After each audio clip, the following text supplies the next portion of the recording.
मग बोलतो. ओके. विनाकारण वेळ वाया घालवण्यापेक्षा आपण पॉइंट पॉइंट नुसार जाऊया. कदाचित आजचा जो दिवस होता तो रविवारी भेटायचं होतं. पण आत्ताची काही नवीन बॅचच्या ज्या 12-13 ताई आहेत, त्यांना पण एक मिसकम्युनिकेशन झालं होतं माझ्याकडनं. कारण आमची एक शिफ्ट बंद होणार होती, पण ती बंद झाली नाही. पूर्ण डिसेंबरपर्यंत सुरू आहे, पण एक शिफ्ट बंद होणार होती. म्हणून मला वाटलं होतं की ही बॅच कंटिन्यू चालेल आणि कदाचित एक वीकचा मध्ये गॅप आला आणि त्या ताईंना भेटणं गरजेचं होतं. त्यांची पण लिंक लावणं गरजेचं होतं, म्हणून रविवारी आपण भेटलो नाही. आणि रविवार सोमवारी त्यांना वेळ दिला आणि म्हणून आज आपण भेटतो मंगळवारी. मला वाटतं खूप मोठ्या गॅप नंतर आपण मीटिंगमध्ये भेटलो. ओके ना. त्याचं कारण असं आहे की सर्व ताईंना पण थोडासा आळस आलेली होती की रोजचाच क्लास आहे बाबा, काही क्लास करायचा नाही. मग पुन्हा परत सर्वांना असं वाटलं होतं विनाकारण काय बाबा हा रोजच दळत दळत बसतो. मग सर्वच ताई अशा ढेपाळलेल्या होत्या. आणि त्यातल्या त्यात अजून मी काल प्रतिभाताई 2-3 ताई होते त्यांना बोललो की दिवाळीनंतर जास्तच सर्व कंटाळवाण्या झालेल्या होत्या. म्हणून आपण गॅप घेतला, मनसोक्त आराम करा. ओके ना. कोणालाच काही या शिका असं काही नाही कोणाला सांगितलं. पण ठीक आहे. पण त्यातल्या त्यात 2-3 ताईंचा पण मेसेज होता की अहो करमत नाही, असा पण मेसेज होता. तर ते रोज क्लास असला की जरा करमत नाही.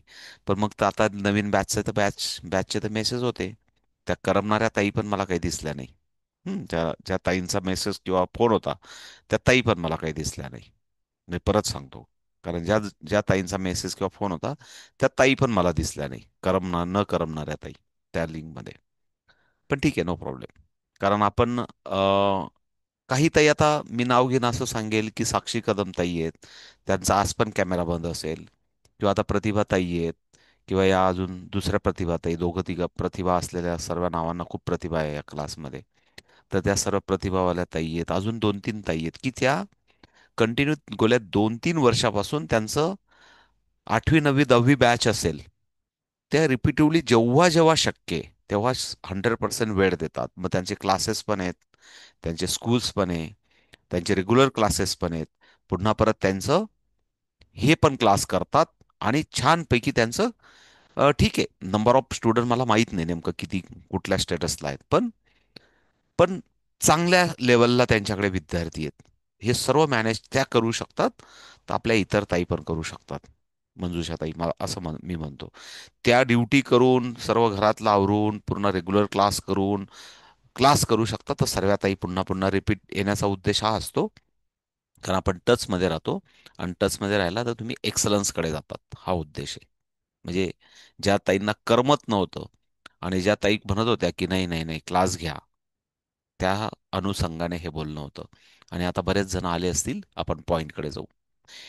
एक या सर्व दरम्यानमध्ये एक पुन्हा परत शेवटी तुम्हाला सर्वांना उलगडा होईल, पण 2-3 पेन होते. Pen, 2-3 pen. म्हणजे काय म्हणतात ना की नको असलेला काम पण आपण करत गेलो की पेन तयार होतो, तसा माझ्या मागे थोडा 2-3 गोष्टींचा पेन होता. आणि मग त्या पेनमध्ये अजून पेन वाढत जातो. त्या पेनचं पण मी इथं सरळ विश्लेषण करतो. अ, माझ्याकडे थोडंसं मी सध्या वेळ देत नाही, किंवा मला थोडासा वेळ कमी पडतो, ते तुम्हाला सर्वांना माहिती आहे. कारण मी परत एकदा सर्वांसमोर सांगतो, 7 सप्टेंबर पासून मी अशोक स्तंभावर सुद्धा गेलेलो नाही अजूनपर्यंत. नाही गेलो, नाही गेलो तर नाही गेलो. आय कार्ड घ्यायला पण नाही गेलो. तुमचे सर्वांचे आय कार्ड तिथं तयार असतील तर ते मी घ्यायला पण नाही गेलो. तर त्या विचारायला एकदा पैसे देऊन टाकले ऑनलाईन. सीमाताईची परिस्थिती ती सांगतोय मी तुम्हाला. मी 7 सप्टेंबर म्हणजे आपला प्रोग्राम झाल्यानंतर तो मिस झाला त्या दिवशी. आय कार्ड घ्यायचा तर तो मिस झाला, तर मी अजून ते घ्यायला पण नाही गेलो. अशी माझी परिस्थिती होती. पण ठीक आहे, बिकॉज ऑफ अनसर्टनिटी, काही म्हणतात ना की आपलं काही गोष्टी अशा असतात की त्या गोष्टी होतात त्रास, पण म्हणून त्या त्रासातून थोडंसं थोडासा मी अडकून गेलो आणि त्याच्यामुळे मी नाही जाऊ शकलो, जे आहे ते सांगतो. पण त्यात अजून 2 गोष्टी होत्या याच्यामध्ये, की पहिला एक निर्णय घ्यायचा आहे सर्वात पहिला. माझ्यासमोर मी प्रेझेंटेशन मध्ये पण टाकून ठेवलाय आणि पेपरवर पण लिहून ठेवलंय, जे जे निर्णय घ्यायचे आहेत. कारण मीटिंग कशासाठी असते? कारण मी एकटा निर्णय नाही घेणार, तुमच्या साक्षीने निर्णय घ्यायचे आहेत आपल्याला, प्रतिभाताई. बरोबर ना? जर सर्वांना मान्य असेल तर एक तर मग डेडिकेटेड सर्वजण असले पाहिजे. नाही तर सर्वजणांनी सांगितलं पाहिजे येस, काही करायची गरज नाही, शांत बसून घ्यायचं तर शांत बसायचं. या सर्व गोष्टी आपण ठरवून घेऊ. तर त्यातला पहिला मुद्दा माझ्यासमोर लिहिलेला आहे. मी प्रेझेंटेशनमध्ये पण आहे, पण प्रेझेंटेशन ऑन करण्यापेक्षा मी वन टू वन तुमच्यामध्ये पीचमध्ये जातो. पहिला होता माझ्याकडे अजून एक असा एक पेन होता की त्या कीर्तीताई बिचाऱ्या खूप जीव काढून सर्वांना कम्युनिकेट करतायत, खूप सर्वांना मॅनेज करतायत, सर्वांपर्यंत माहिती पोहोचवतायत. त्यांचं पण ते काम करून हे काहीतरी बाबा ताई लोकांना मुद्दाम एक तुरा लागावा कुठलं तरी डोक्यामध्ये, कुठलं तरी गुलाबाचं फुल घेऊन त्या गावभर कुठं तरी झेंडूचं फुल मिरवत बसाव्यात त्यांनी. तर बाबा त्याच्यासाठी त्या प्रयत्न करत होत्या की काय, की आम्ही कुठेतरी जाऊन कुठेतरी दोन शब्द जगासमोर मांडू शकतो, असा एक प्लॅटफॉर्म आपल्याला उपलब्ध झाला, तो विश्वास रेडिओचा. आपण सावित्री अभ्याकाचा असा एक प्लॅटफॉर्म आपण सुरू केला. आणि ते छान कम्युनिकेट करतायत त्यांच्या परीने, ते अजून जास्त वेळ देत आहेत. पण तिथं ताई लोकांचा सपोर्ट नाहीये. आणि इट इज नॉट कंपल्सरी की आपण ते सोंग केलंच पाहिजे. This is also one of the song. कारण झेंडूचं फुल लावून डोक्याला लावून गावभर मिरायचं म्हणजे this is a one of the song. की आम्ही आकाशवाणीला जाऊन आलो, आकाशवाणीला जाऊन आलो, आकाशवाणीला जाऊन आलो, आम्ही रेडिओला मुलाखत देऊन आलो. ते भूत डोक्यावर झेंडूचं फुल मिरवत बसायचं, ते पण सोंगच आहे. म्हणजे खरं तर हे सोंग असतात, सोंगासाठीच आपण जगतोय. तर ते सोंग ठेवायचं का बंद करायचं, ते मला एका पुढच्या 5 मिनिटात क्लोज करायचा विषय. कारण करायचं असेल तर तिथं मात्र एक्स्ट्रा एनर्जी कुठल्या कामाला लावण्याची गरज नाही पडली पाहिजे, शिवाताई बरोबर ना? कारण प्रत्येक जण आपला प्रवास असेल, आपलं म्हणणं असेल, आपला स्ट्रगल असेल, आपला सक्सेस असेल, किंवा आपली जी काही यशोगाथा असेल, किंवा आपलं काहीतरी लहानपणापासून किंवा आतापर्यंतचा जो काही शिक्षणातला प्रवास असेल, कोणीही तुम्हाला कधी सांगितलं नाही की असंच बोला, तसंच बोला. त्या बिचाऱ्या ताईला पण काय आपण वेदिका ताईंना सांगितलं नाही की ताई असाच प्रश्न विचारा, तसाच विचारा. दिस इज नॉट कंपल. जेवढ्या ताईंनी आतापर्यंत मुलाखत केली, त्या ताईंना पण कधी त्यांनी सांगितलं नाही की मी तुम्हाला काय विचारेल. त्या ताईंच्या पण मनात तिथपर्यंत जाईपर्यंत प्रश्न होते ते काय विचारतील. ते अलगद जो तो आपल्या आपल्या परीने बोलत जातो. आणि बी प्लान असला पाहिजे. जर जायचं असेल तर बी प्लान असला पाहिजे की एक्स वाय झेड, हे मी बोलणार, हे मी बोलणार. त्यातून 10 गोष्टी रेडी असल्या तर 2-3 स्किप होतात, 8 गोष्टी बोलल्या जातात. दिस इज अ प्लान असला पाहिजे. जर अशी मानसिकता असेल, जर जगाच्या टोकावर आपलं नाव आणि आपल्या संस्थेचं नाव पोचवायचं असेल, तर this is a be ready. मग ते मी नेहमी असं म्हणत असतो, मला राग या गोष्टीचा येतो, दिस इज अ पेन, की अर्ध्या रात्री जरी बोलवलं, मुलाखत आहे रात्री 1:40 रात्री 1:40 मुलाखत आहे, तरी म्हटल्या पाहिजे 50 ताई की आम्ही येणार आहोत 1:40. जर अशी मानसिकता असेल तर ती सिरीज चालू ठेवायची आपल्याला. नाही तर कीर्तीताई उद्यापासून बंद करून टाका. एकदम क्लिअर सांगतो. तर तुम्ही सांगितलं की उद्या मुलाखत आहे, ताई लोकांनी झुंबड केली पाहिजे. एवढ्या ताई लोक आहेत आपल्याकडे, 350 ताईत. किती ताईंची झालीत आतापर्यंत? आतापर्यंत 40 ताईंची झाली असेल किंवा 45 ताईंची झाली असेल मुलाखत. त्या बिचाऱ्यांनी आपल्याला त्यांचा काहीतरी एक्स वाय झेड कुठला तरी ट्रॉफिकचा एक व्हॅल्यू असतो. ट्राफिक म्हणतात त्याला. जी काही त्यांची ट्राफिक असेल रेडिओची, त्याची एक व्हॅल्यू असते. पण आपलं काम, आपल्या फॅमिलीचं काम बघून त्यांनी आपल्याकडनं एकही रुपया घेतलेला नाही आणि आपण दिलेला पण नाही. त्यांनी आपल्यावर ट्रस्ट ठेवला आहे. तर त्या ट्रस्टला जर आपण प्रामाणिकपणे त्या सामोरे जायचं असेल, तर दिस इज अ पॅशन. पॅशनचा अर्थ असा होतो की मी रात्रंदिवस जरी काम करत असेल तर ते मला कंटाळावाना नाही, मला ते माझा उत्साह वाढवतं, त्याला म्हणतात पॅशन. असं पॅशनेटली जर हे काम होणार असेल तरच ती मुलाखत चालू ठेवायची कीर्तीताई. अदरवाईज उद्यापासून क्लोज करायची. आणि तो निर्णय मी नाही माझ्यावर घेणार की बाबा मी बंद करून टाकली म्हणून. मला मला कुठलंही पाप नाही घ्यायचंय. मला बोलायचं होतं आणि मला मला बोलायचं होतं आणि मला संधीच मिळाली नाही. But you are not interested, you are not passionately, so close it. That's event. Sir sir बोला. हा सर, माझी इच्छा आहे सर. पण मी आता जस्ट ऍडमिशन घेतलेलं आहे. त्यामुळे मी त्या परवा तुम्हाला मेसेजवर पण बोलले हम्म, हम्म. की म्हटलं नवीन यांना संधी मिळणार आहे की मग नेक्स्ट आमचं हे अबॅकसचं कम्प्लीट झाल्यानंतर मिळेल. ताई इथे आहे ना, चार चार कुंभमेळ्यात पुण्य कमवून गेलेल्या ताई लोक आहेत. त्या कुंभमेळ्यात ज्या नॅशनलला, स्टेट लेवलच्या कुंभमेळ्यात ज्या पुण्य कमवून घेऊन गेल्या ताई, त्यांचं मला पहिले मत बघू द्या. तुम्ही अजून नवीन आहेत. तुम्ही या आखाड्यात आल्या नाही. या आखाड्यातले जे साधू संत आहेत, या या इथले, मला त्यांचे त्यांचं काय पुण्य आहे, मला त्यांची काय इच्छा ते बघू द्या आधी. यांचं जर असं म्हणायचं असेल, या वर्षीचा कुंभमेळा भरूच द्यायचा नाही आपल्याला, तर बंद करून टाकू. दिस इज नॉट बिझनेस. हा एक पॅशनचा प्रकार आहे. हा आपला काही बिझनेस नाही बाबा. याच्यातून काही दोन पैसे आपल्याला फायदा होणार नाहीये. तर हा पॅशनचा प्रकार आहे. आणि त्याच्यासाठी जे काही, मी मुद्दाम असं घरगुती वातावरणात बोलतो बरं का, माझं असंच मत असतं, कारण आपण भाऊ बहिणीचं नातं आहे. बाबा असं आहे, मी शेवटी माझ्यासाठी ना, मी बोलणार आहे, माझ्याकडे खूप महत्वाचा पॉईंट मला आज बोलायचा आहे, शेवटी बोलणार आहे. शेवटी बोलणार आहे. रात्री 12 वाजतील चालेल ना मनीषाताई? रात्री 12 वाजतील तरी चालेल, पण मी शेवटी फार महत्वाचा पॉईंट बोलणार आहे. आणि म्हणून ऐका जरा आज. तर म्हणून हा एक पॅशनेटचा प्रकार आहे. आणि मग इथं आहे ना, वेळ काळ किंवा अडचणी, जेव्हा पॅशन येते किंवा मला प्रेझेंट करायचं जगासमोर, आणि मला जर संधी उपलब्ध झाली असेल, तर मग तिथं अडचणी नाही आहेत. त्या अडचणीवर मात करण्याची इच्छाशक्ती पाहिजे. आणि परत एकदा सांगतो, मी मी इतका म्हणजे मी इतका निगरगठ्ठ माणूस आहे. पण तुम्ही उद्या सर्वजण म्हटलं की सर्व बंद करून टाकायचं, तर मला काहीच फरक पडत नाही. मी काय म्हणेल, मी 20 वर्षापूर्वी हा यज्ञ मी असाच ग्राउंड पासून सुरुवात केला होता. मला काही नाही. कारण आपण म्हणतात ना, आपण एकदम म्हणजे वाहून घेतलेलं काम आहे. पुन्हा परत पहिल्यापासून ABCD, असं असं काही माझ्यासाठी काही नाही. म्हणजे परत एकदा सांगतो.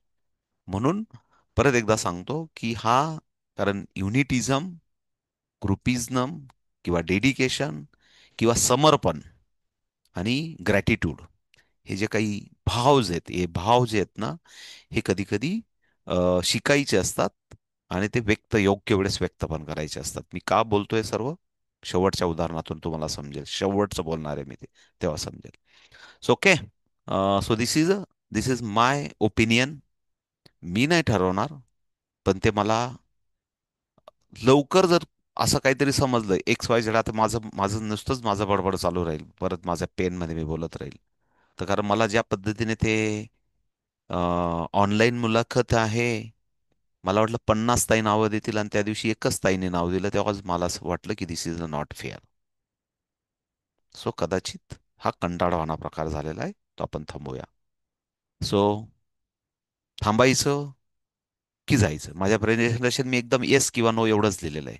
हे बघा, मी तुम्हाला परत प्रेझेंटेशन दाखवतो, कारण मला कोणी सांगेल का, दिसतंय का? कोणी सांगेल का? हम्म? कोणी सांगेल? नाही दिसत आहे. थांबा नाही थांबा. दिसत नाही आहे. दिसत आहे का? आता दिसतंय का? कोणी सांगेल? अजून पण नाही दिसत आहे. नाही दिसत आहे. नाही हम्म. दिसत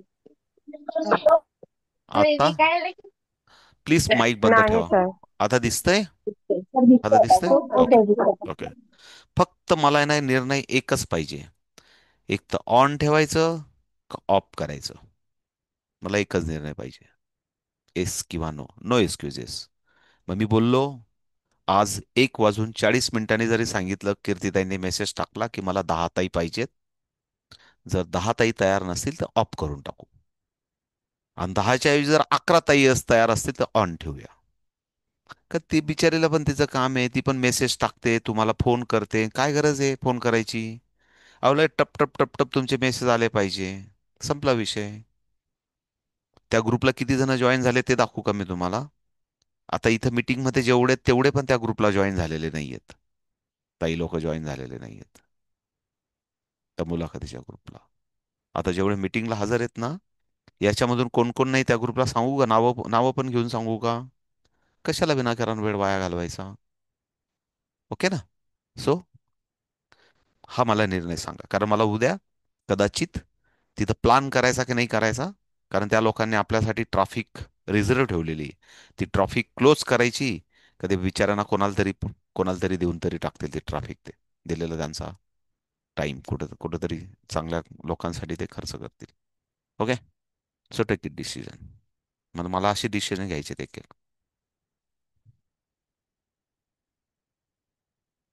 हम्म, ठीक आहे. सो पद्धत आपली अशी आहे की दोन्ही हात जर वरती केले तर मला दिसेल, म्हणजे कोणाकोणाची मुलाखत, म्हणजे ज्यांची झाली त्यांनी नका करू, मला माहिती कोणाकोणाची झालेली आहे. ओके ना. तर ज्यांना वाटतंय ना की नाही नाही मला रात्री 12 वाजून 40 मिनिटांनी जरी बोलवलं ना तरी मी मुलाखतीला जाणार आहे, त्यांची इच्छा असेल ना त्यांनी हात वरती करा, म्हणजे मला लक्षात येईल की बाबा त्यांची इच्छा आहे की चालू ठेवायची म्हणून. असं. ठीक आहे. हम्म. आता पूजाताईंनी कॅमेरा बंद करून घेतला, म्हणजे ते तुमचा तिकडे बंद करा का काही करा, मला काही घेणं देणं नाही. ठीक आहे. हम्म. कीर्तीताई बघून घ्या बरं का, स्क्रीनशॉट देऊ का? कीर्तीताई बघून घ्या. तुम्हाला बघायची फॅसिलिटीज असेल तर बघून घ्या. पुन्हा परत कोणी हो नखरे सर. केले ना नंतर बघून घ्या. नखरे केले तर बंद करून टाकायचं डायरेक्ट. मला पण नाही विचारायचं याच्या पुढे आता की चालू ठेवायचं का बंद करायचं, की सर ताई लोक रिस्पॉन्स देत नाहीये. अजिबात कुडापा करायचा नाही. डायरेक्ट त्या मिनिटाला निर्णय घ्यायचा, कोणीही नाही रिस्पॉन्स दिला बंद करून टाकायची सिरीज. आपण बघू तिथं काय करायचं, तिथं तो ट्रॅफिक टाइम कोणाला द्यायचा ते ठरवू. ओके ना. हा. काय होतं, आपण जर चांगलं काम करणार असू ना, लोकांना जर त्या गोष्टीचं अवेअरनेस नसेल तर this is a close the matter. कारण नंतर विनाकारण कसं आहे की वेळ वाया नाही घालवायचा. चलो ठीक आहे, नेक्स्ट पुढच्या पॉईंटकडे जातो. ओके. पुढचा पॉईंट आहे माझ्यासाठी, या सर्व ताईंचे जे हात वरती होते ते मी बघितले, ते कीर्तीताईंनी पण बघितले असतील, ते मॅनेज करतील. ओके. या वर्षाचा आता एक येस सर. महत्वाचा, प्लीज प्लीज कोणी बोलू नका, मी फक्त माझं ऐकून घ्या पहिले. या वर्षाचं स्टेट लेवल आणि नॅशनल लेवल, मला माहिती आहे की दिवाळी लवकर होती या वर्षाची. खऱ्या खऱ्या अर्थाने आत्ता दिवाळीचा टायमिंग होता. तर दिवाळी लवकर होती म्हणून तुम्हाला असं वाटते लेट होतंय लेट होतंय, पण नो डाऊट आपण त्याच्या विचारात होतो.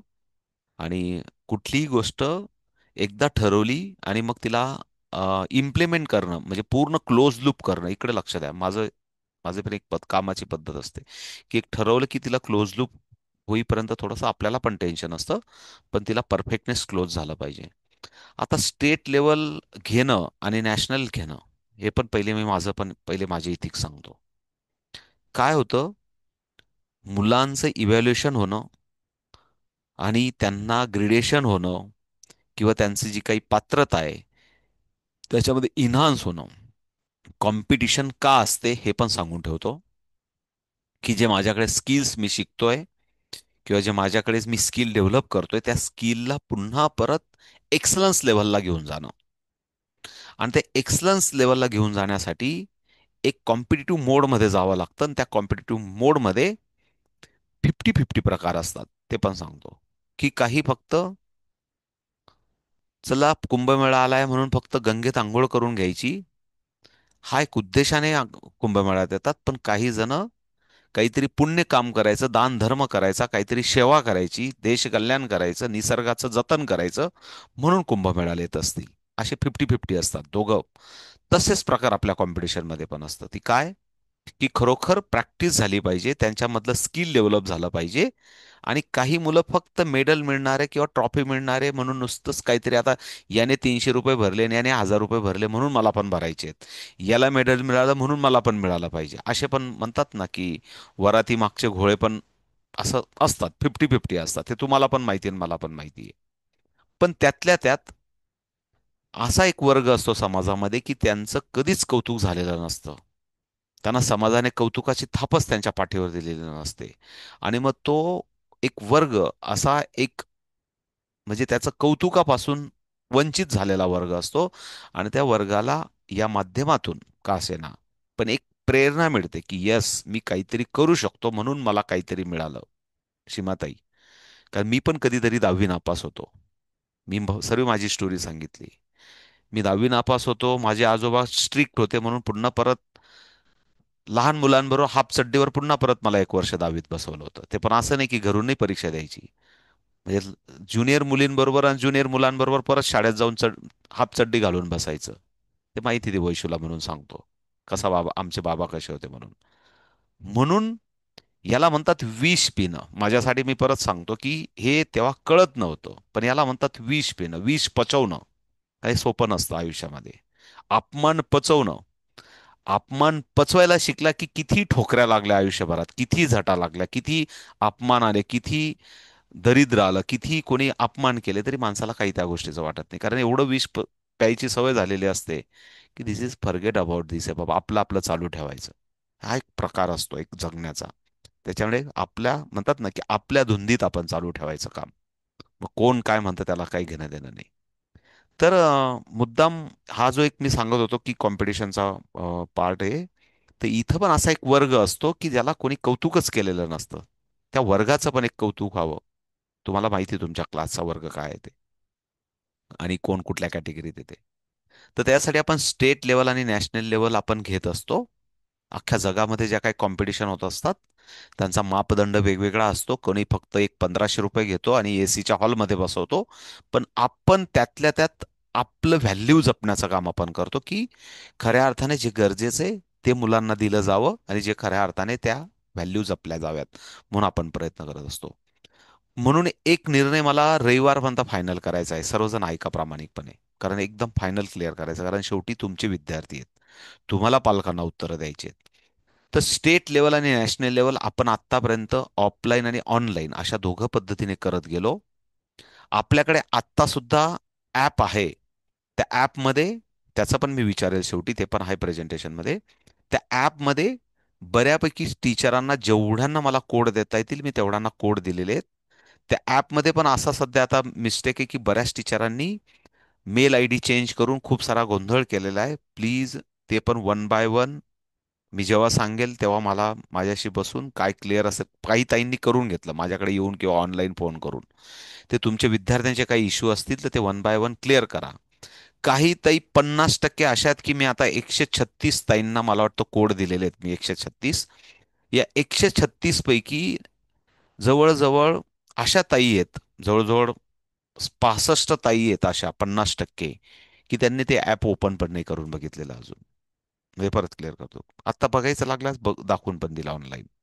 म्हणजे अशा ताई आहेत 65 ताई, की त्यांना त्याच्याशी काही सोयरीक सुत्तर पण नाही, की बाबा काय आपल्याला ॲप आहे, आपल्याला लिंक आहे, आपले विद्यार्थी त्यात रजिस्टर करायचे आहेत, त्याची काय पद्धत आहे काही नाही, त्यांना काही घेणं देणं पण नाही आहे. असं पण आहे जे आहे ते, म्हणून मी हे सर्व स्पष्ट बोलतोय. म्हणून असं काही नाही. पण ते ॲप हळूहळू कंपल्सरी राहील. ती आता सवय म्हणून तुम्ही रजिस्ट्रेशन मुलांना पण प्रॅक्टिससाठी होईल. ते पुढे पुढे हळूहळू ते कंपल्सरी होणार आहे. कंपल्सरी ते आपल्या ऑडिट पर्पजमध्ये येणार आहे. कंपल्सरी तिथं तिथं तुमचं आधार कार्ड लागेल, कास्ट लागेल. आता हळूहळू तुम्हाला पण सवय होते, म्हणून ती सवय सर्वजण करून घ्या. जे विद्यार्थी येतील रजिस्टर करून घ्या. त्याच्यासाठी आज काय आपण लगेच कोण म्हणत नाही की बाबा किती विद्यार्थी झाले तुमचे, एवढे पैसे पाठवले का. आपण काही वर्गणी गोळा करत नाहीये. पण जे आहे ते आहे. जे जेव्हा लागेल तेव्हा लागेल, जेव्हा कॉमन मेसेज येईल तेव्हा येईल. त्याच्याबद्दल पण बोलेल शेवटी. ओके.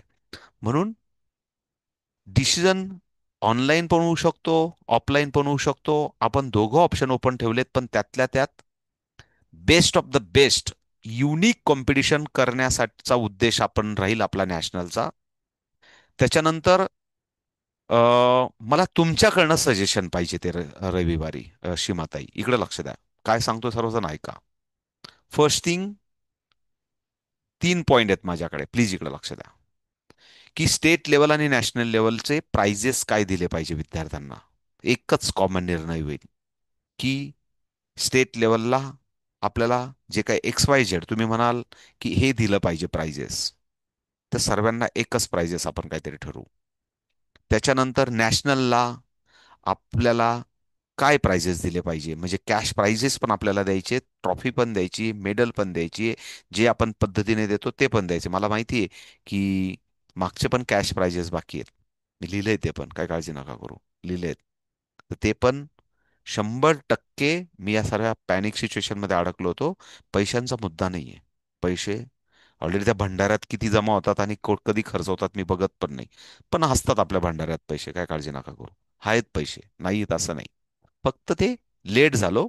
म्हणून ज्या कोणी ताईंना, मला माहिती सीमाताईंनी मला एक मेसेज केला की सर काही काळजी करू नका, मी माझ्या पोरांना मी माझ्या ह्याच्यातून देऊन टाकले, तुम्ही मला निवांत द्या. मला वाटतं असं काहीतरी झालं होतं बोलणं. काहीतरी त्यांनी काय मेसेज केला का काहीतरी झालं होतं. आणि मग आणि काही ताई म्हणत होत्या अहो द्या ना, अहो द्या ना, अहो द्या ना. त्यांना म्हटलं मी पळून जाणार नाहीये, मी पळून जाणार नाही, मी नाशिकमध्येच आहे, मी आता बंगल्याचं काम करतोय म्हणून पळून जाणार नाही. मी पण त्यांना पण असे मेसेज टाकले मग. म्हणजे सांगितले. कारण this is a part of the maturity. काय काळजी नका करू. 1,500-2,000 रुपये होते, 10,000 रुपये होते, देऊन टाकायचे मुलांचे लेकरांचे. काय भाऊ बहिणीचं नातं असेल आपल्यामधला हिशोब आपण बघून घेऊ. कारण माझ्याकडे सीमाताई 40-50 हजाराच्या नुसत्या पावत्याच पडलेल्या आहेत पोस्टाच्या. त्याचा हिशोब पण मी बघितलेला 50-60-70 हजार झाले असतील. पावत्या सुद्धा मी बघितलेल्या नाही. कोणी दिले आणि कोणी नाही दिले. पावत्या तर 1.5-2 लाखाच्या आहेत, मला माहित नाही. पण कोणी सर दिले आणि यावर कोणी दिलेले यावर हा. यावर एक बोलू का सर मी? काय होतंय म्हणजे आधी पेमेंट केल्या जातं ना, तर त्याला किती चार्जेस लागतात हेच कळत नाही. आता अंदाजे हम्म. अंदाजे करतोय आम्ही त्याचे चार्जेस, ठीक आहे, ठीक पण आहे, ठीक त्याच्यामुळे आहे. थोडा प्रॉब्लेम येतोय तो. नाही जाऊ दे. मी काहीच बोलत नाही त्याच्याबद्दल, ऐकून घ्या सर. मी विचारत नाही कोणी किती पे केले. पण बघत नाही हे पाहिलं मत, कारण भंडारा आहे तो, इकडे लक्षात आहे. पण पुढचं जाऊया आपण. स्टेट आणि नॅशनल बद्दल काय डिसिजन घ्यायचं इकडे लक्ष द्या. की मुलांना नेमकं काय प्राइजेस द्यायचं. खूप मोठे प्राइजेस द्यायचे असेल तर आपल्याला त्या पद्धतीनं बजेटिंग करावं लागेल. आणि एक मेथड आहे, मेथड बद्दल पण मी असं म्हणतोय की मी पहिले माझ्या मनातलं सांगतो, तुम्हाला सांगतो की एक कुठली तरी कॉम्पिटिशन ऑनलाईन होईल. एक कुठली तरी. मी पहिले माझी मेथड सांगतो. कुठली तरी एक कॉम्पिटिशन ऑनलाईन होईल. आणि ऑनलाईन मध्ये झाल्यानंतर मुलांना त्याचा एक प्रॅक्टिसचा पार्ट होईल. प्रॅक्टिस झाल्यानंतर त्यांचं स्किल इन्हान्स होईल. त्याच्यानंतर पुन्हा परत एक कुठली तरी कॉम्पिटिशन ऑफलाईन होईल. ऑफलाईन झाल्यानंतर आत्तापर्यंतचा जर रिझल्ट बघितला मी, प्रतिभाताई, सीमाताई किंवा विद्याताई, तर आपण भरभरून प्रत्येकाला प्राइजेस देत आलेलो आहे. तुम्हाला पण ॲग्री आहे, लक्ष द्या मला काय म्हणायचंय. पण माझ्या क्लासमध्ये जर 20 विद्यार्थी असतील, प्लीज इकडे लक्ष द्या, 20 विद्यार्थी असतील, तर आपण एक रेशो मॅनेज करतो कारण प्रत्येकाला काहीतरी दिलं पाहिजे हॅपीनेस. एखाद्या ताई विचारा बारामतीहून आल्या आणि त्या खाली हाताने गेल्या, तर त्या म्हणतात काय कमवलं डोंबल्याचं. असं होतं प्रत्येक, तुम्हाला माहिती, कारण प्रत्येकाला तो हॅपीनेस गेला पाहिजे. आणि म्हणून त्या पद्धतीने तुमच्या क्लासला तुम्हाला स्वायत्त, एक म्हणतात ना स्वायत्त बोर्ड दिलं जाईल यावेळेस, जेव्हा ऑफलाईन होईल तेव्हा स्वायत्त बोर्ड, पण कंट्रोलिंग बोर्ड राहील. म्हणजे ऑफलाईन होईल, स्वायत्ता दिली जाईल. नाशिक सारख्या सिटीमध्ये एकत्र परीक्षा होईल. समजा 2-2, 3-3 तालुका प्लेसला कुठं असेल तर एकत्र येईल, पण स्वायत्ता दिली जाईल. मग दोघं तिघं ताईंना स्वायत्ता दिली जाईल. आणि त्या स्वायत्तेमधून तुमच्या क्लासमधून, प्लीज इकडे लक्ष द्या, कारण आपण मागच्या वेळेस मेरिटच्या मला वाटतं कीर्तिताईंना, प्रतिभाताई, आम्ही रात्रभर अ, दीड दीड 2-2 वाजेपर्यंत आम्ही रिझल्ट लावत होतो. त्यांना माहिती आहे की आपण, आपल्याकडे प्राइजेस असते तर आपण खाली उतरतो. आणि जास्तच आपल्याला प्राइजेस टाईट करायचे असते तर मेरिटवर जातात. आणि मग तिथं पुन्हा परत आपल्यालाच इकडे लक्षात आहे. स्वायत्त म्हणजे काय, फॉर एक्झाम्पल सांगू का स्वायत्त म्हणजे काय, इकडे लक्षात आहे. What is the meaning of स्वायत्त. IIT काय माहिती का, IIT कॉलेज असतात, माहिती आहे तुम्हाला, NIT कॉलेज असतात. ते काय करतात, त्यांच्या प्रश्नपत्रिका आणि रिझल्ट म्हणजे स्वायत्त असतं त्यांना, की त्यांनी कशी प्रश्नपत्रिका बनवायची, कसा रिझल्ट लावायचा, आणि कसे विद्यार्थी त्यांनी इम्प्रूव्ह करायचे, म्हणून एकदम स्वायत्त ते तिथं टॅलेंट असतं. म्हणून बाकीच्या कॉलेजेसमध्ये थोडंसं बंधन असतं. बाकीच्या कॉलेजेसमध्ये कोंडवाळ्यासारखे नुसते मुलं मध्ये कॉलेजमध्ये बसवतात, पण त्या तेवढ्या लेवलचं त्यांचं आउटपुट येत नाही. पण स्वायत्त असले की थोडंसं हे येतं. तर स्वायत्त म्हणजे काय, की आपण एक्झाम सिस्टममध्ये काही प्रकार आणणार आहेत तसा. पण तिथं मात्र तुम्हाला पण हा एक बंधन असेल की क्वालिटी असेल तर क्वालिटीवाल्याला तिथं टॉपला आणा, आणि जो बेसिक असेल तर त्याला बेसिक्सलाच ठेवा. कारण ते तुम्हाला, कारण पर्सेंटेज असणार आहे. समजा फॉर एक्झाम्पल मी तुम्हाला उदाहरणार्थ सांगतो. कविता ताईंच्या क्लासमधून 50 मुलं आलेले आहेत आणि त्यांच्या वाट्याला आपण 10 प्राइजेस दिलेले आहेत. उदाहरणार्थ सांगतो, 10 प्राइजेस दिले आहेत. त्यांनी ठरवायचंय की हे टॉप माझे 10 मुलं कोण आहेत, आणि त्यांनी ते पेपर सबमिट करायचे. लक्षात आलं का तुम्हाला काय सांगायचंय मला. स्वायत्तता असणार आहे.